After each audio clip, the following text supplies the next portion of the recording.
لوگ کہتے ہیں کہ اگر باب تشیع کوئی نہیں تو انجینئر بھی شے کوئی نہیں. بالکل کوئی شک نہیں, بس آپ ایک بار نعرہ لگا دیں, او بھائی میں نے کئی بار یہ نعرہ لگایا میرے نبی سا ہے ہی کوئی نہیں, انجینئر تشیع کوئی نہیں. میں تو اس نعرہ لگانے کو بھی گستاخی سمجھتا ہوں کہ نبی علیہ السلام کا اور میرا کمپیریزن ہی نہیں ہے. تمہارے بابوں کو ہمیں رگڑا اس لیے لگانا پڑا کہ تم نے نبی سے بڑھا دیا تھا نا بابوں کو, بلکہ تم نے تو اللہ سے بڑھا دیا تھا. چھڑ دے بھی عبد القادر پہ گیا.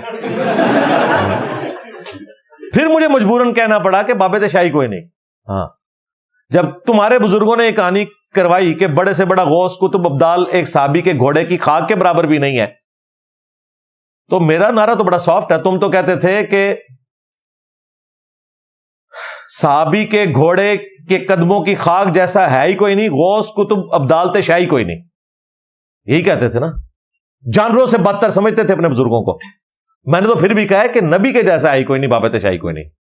میرا نعرہ بہت بہتر ہے تمہارے بزرگوں سے. رجوع کرا پھر میں نعرے ہوتے. ہمارے نزدیک تو یہ جعلی نعرہ ہے کہ کسی صحابی کے گھوڑے کی قدموں کی خاک کے برابر کوئی نہیں ہو سکتا. بھائی جانور ہے, صحابی کا جانور بھی ہو, آج کا ایک مسلمان اس سے افضل ہے. کوئی جانور مسلمان سے افضل نہیں ہو سکتا. جامعہ ترمذی اور سنن ابن ماجہ میں حدیث ہے کہ اے کعبہ تیری خوشبو بڑی اچھی ہے, لیکن اللہ تعالیٰ کے نزدیک ایک مؤمن کی حرمت کعبے کی حرمت سے بڑھ کر ہے.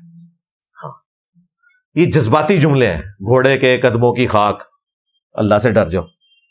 تو اللہ کا شکر ہے ہم تو اپنا کو کمپیریزن کرواتے ہی نہیں ہیں.